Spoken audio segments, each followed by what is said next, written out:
जय Hind defence aspirants. मैं दिव्यांशु पांडे स्वागत करता हूं आपका हमारे इस चैनल पर। भारत के गृह मंत्री श्री अमित शाह जी के द्वारा एक इंपॉर्टेंट स्टेटमेंट दी गई है और ये स्टेटमेंट रिलेटेड है भारत की इंटेलिजेंस ब्यूरो से।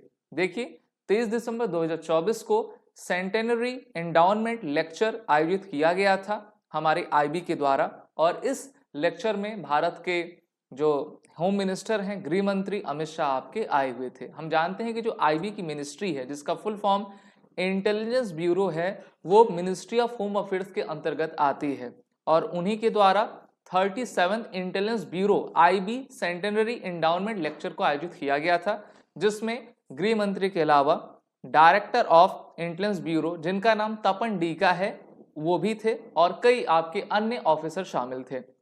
हम जानते हैं कि भारत को बहुत सारी चुनौतियां हैं और इन चुनौतियों को देखते हुए भारत को जो है critical infrastructure attack, cyber attacks, information warfare, radicalisation of youth की समस्याएं झेलनी पड़ रही हैं। इसी पर हमारे गृह मंत्री के द्वारा अपने लेक्चर को संबोधित किया गया। अगर हम एक एक करके सभी आउट ऑफ बॉक्स थिंकिंग को देखें तो सबसे पहला जो है क्रिटिकल इंफ्रास्ट्रक्चर अटैक आता है। अभी आपने देखा होगा कुछ महीने पहले ही लगातार भारत की ट्रेनों पर हमला हो रहा था और उनको पलटाने की साजिश, उनको डिरेल करने की साजिश भारत में ही हो रही थी, भारतीय लोगों के द्वारा हो रही थी। ये लोग कौन हैं? क्या ये भारत के नागरिक हैं? अगर नागरिक हैं तो वो किस विचारधारा से आपका संबंध रखते हैं? और हम जानते हैं कि 2016 नवंबर में ही हमारे किरण रिजिजू जो मंत्री थे उस समय, उन्होंने ही राज्यसभा में ये बयान दिया था कि about 2 crore Bangladeshi illegal immigrants Bharat में रह रहे हैं और वही ये सब जो है कार्य किया करते हैं। और भारत के भी कुछ लोग हैं जो कि दूसरे देशों से इन्फ्लुएंस होकर ये काम करवाते हैं। अभी आपने देखा होगा पिछले 2-3 महीने में कुछ ऐसा ट्रेंड चला है कि भारत के जितने भी एयरलाइंस हैं, चाहे इंडिगो हो, आपकी विस्तारा या फिर एयर इंडिया हो, उसमें बॉम्ब थ्रेट आ रहे हैं, जिससे कि हमारी इकोनॉमी सबसे ज्यादा प्रभावित हो रही है। दूसरा बात करते हैं साइबर अटैक्स की। तो आजकल तो डिजिटल अरेस्ट चला है, जिससे कि लोगों को काफी मुसीबत का सामना करना पड़ रहा है। इंफॉर्मेशन वॉरफेयर और सबसे जो कठिन समस्या है वो रेडिकलाइजेशन ऑफ यूथ की है, क्योंकि आजकल सोशल मीडिया का जमाना है और सोशल मीडिया के इतने ऐप्स खुल चुके हैं जिससे कि लोगों को रेडिकलाइज करना, अधिकतर जो है जो 12, 14, 15 साल के यूथ्स हैं, जैसे मदरसे में वो पढ़ते हैं या फिर अन्य सोशल मीडिया के ऐप से वो रेडिकलाइज होते हैं और भारत सरकार हमारे स्टेट के खिलाफ ही वो शस्त्र उठा लेते हैं या फिर ऐसी अनुचित कार्रवाई करते हैं।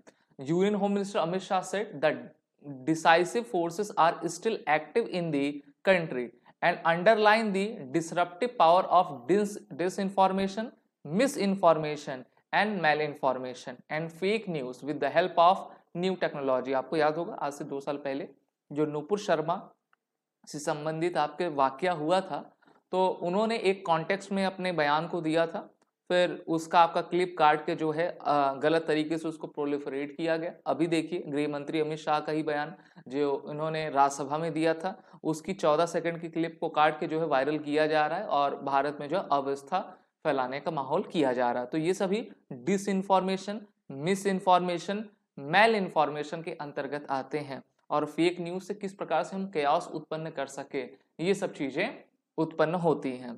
तो ये सभी चुनौतियां इंटेलिजेंस ब्यूरो को हैं, आईबी को हैं। आईबी का अगर मैं आपको मोटो दिखाऊं तो यहाँ पर आप देख सकते हो, जागृतम अहर्निशम, always alert is the motto of the IB. और हमें चाहिए कि हम अपने फ्रेंडली नेशंस के साथ जो है मिलकर कोऑर्डिनेट करके कार्य कर सकें, जिससे कि हमको इंफॉर्मेशंस मिलती रहें और हम उचित कार्रवाई आपका कर सकें। एंटी इंडिया ऑर्गेनाइजेशन और नेटवर्क हैं उनका पर्दाफाश कर सकें और उनको जेल की सलाखों के पीछे आपका भेज सकें। अगर हम आईबी की बात करें तो आज से 1887 ना 137 साल पहले जो है इनको आपका फॉर्म किया गया था और मिनिस्ट्री ऑफ होम अफेयर्स के अंतर्गत आपकी काम करते हैं। सेंट्रल ब्रांच ऑफ इन्वेस्टिगेशन के अंतर्गत इनको बनाया गया था और विश्व की सबसे पुरानी संस्था ये मानी जाती है, जिसको हमारी मिनिस्ट्री ऑफ होम अफेयर्स के द्वारा ही आपका इनका काम किया जाता है। Amit Shah said in today's era the scope of sovereignty is no longer limited to the territorial boundaries. बिल्कुल सही है। पहले होता था ना कि बॉर्डर पे सेनाएं रहती थी और दुश्मन उस तरफ है, लेकिन आजकल दुश्मन तो अंदर आ गया है। किस प्रकार से आ गया है? मेनली जो है सोशल मीडिया ऐप के माध्यम से आ गया है। वो अलग अलग तरीके की गतिविधि करता है, मनी लॉन्ड्रिंग करवाता है, फेक करेंसी आपका इशू कराता है, जिससे कि दूसरे देशों की जो है अर्थव्यवस्था बिगड़ सके, उनके लोग आपके रेडिकलाइज हो सके और वहां पर इंटरनल डिस्टर्बेंस हो सके। और इन सभी पर निगाह कौन रखती है? हमारी आईबी रखती है। तो हमें ये रिक्वायरमेंट जरूरी है कि हम अपने आईबी की संख्या को और बढ़ाएं, इनमें जो एम्प्लॉयज कार्य कर रहे हैं उसको और भी बढ़ाएं, बजट इंक्रीज करें। बजट इंक्रीज करने के साथ जो जितने उनको टेक्निकल इक्विपमेंट्स चाहिए और भारत सरकार से कानूनी सहायता चाहिए, उसको भी हम आपका लगातार बढ़ाते चले जाएं, क्योंकि ये वो ऐसे हीरो हैं जो कि कभी पर्दे पर नहीं आते, हमेशा पर्दे के पीछे रहकर हमको और आपको प्रोटेक्ट किया करते हैं। अमित शाह आगे कहते हैं कि we must expand the definition of security to include new dimensions. With just one click of a computer, any country's critical and digital infrastructure can be damaged. There is a need to broaden Intelligence Bureau's concept of security and prepare for the challenges for the future. तो challenges of the future को हमको देखना है, और जितने भी नए dimensions आ रहे हैं, हम तो जानते ही ना कि लगातार आजकल फेक कॉल्स आती हैं, या फिर वो कहते हैं कि इस लिंक को आप ओपन करिए, इस बटन को दबाइए तो आप इस एक्सेस आप कर लेंगे, और वहीं पर जो है आपका पूरा खाता शून्य हो जाता है। तो ये भी एक प्रकार का सिक्योरिटी थ्रेट है जो कि भारत के लोगों को, भारत के बैंकिंग सिस्टम को लगातार दिया जा रहा है। इसलिए हमको जो है कौशल होना पड़ेगा, स्किल होना पड़ेगा, और इन सब चीज़ों पर रणनीतियां बनानी होंगी। तो सभी लोग थे, विज्ञान भवन में ही मेरे ख्याल से इसको आपका आयोजित किया गया था। अब मैं आपको बताना चाहूंगा कि भारत को अभी इस समय कौन कौन से किस किस फ्रंट पर मल्टीपल थ्रेट्स मिल रहे हैं, और भारत उन थ्रेट्स को निपटने के लिए क्या तैयारियां कर रहा है। सबसे पहले थ्रेट की बात करेंगे बांग्लादेश की। देखिए, ये छोटा सा हिस्सा बांग्लादेश का, ये भारत का हिस्सा था। आपको याद होगा, हिंदू मुस्लिम में डिवाइड रूल करने पैदा करने के लिए 1905 में अंग्रेजों के द्वारा, कर्जन के द्वारा हमारे जो वेस्ट बंगाल था उसको हटा दिया गया, ठीक है, और बांग्लादेश नाम एक देश गठन कर दिया गया।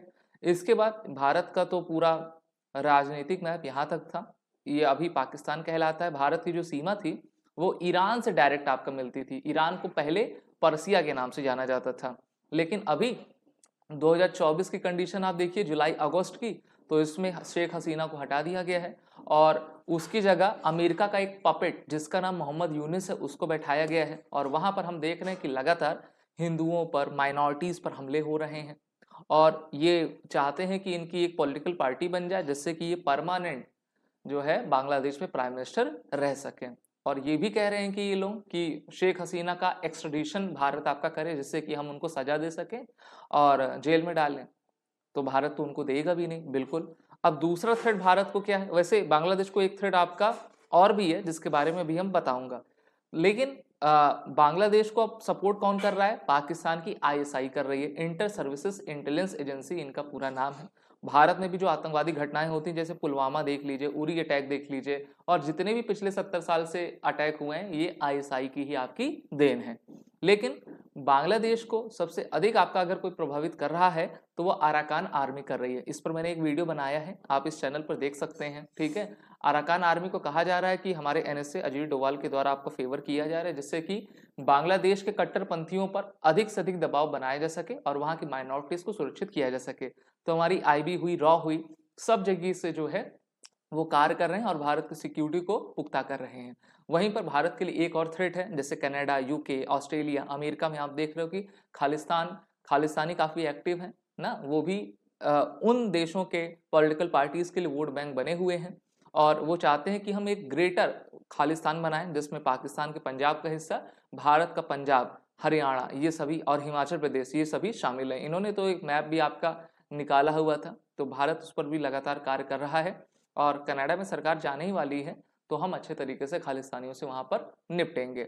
अभी भारत में जो है महाकुंभ आपका हो रहा है प्रयागराज उत्तर प्रदेश में, और उत्तर प्रदेश के प्रयागराज में आप सभी जानते हो कि हमारे इंडियन एयरफोर्स की सेंट्रल एयर कमांड है, और यहाँ पर 12 वर्ष में एक बार आयोजित आने वाला जो है महाकुंभ मनाया जा रहा है। तो योगी जी ने कहा है कि महाकुंभ में सुरक्षा से खिलवाड़ नहीं, इंटेलिजेंस बढ़ाएं। तो हमारी आईबी तो रहेगी यहाँ पर, स्टेट जो आईबी होती हैं, पुलिस होती हैं, वो भी यहाँ पर गश्त आपकी कर रहे हैं।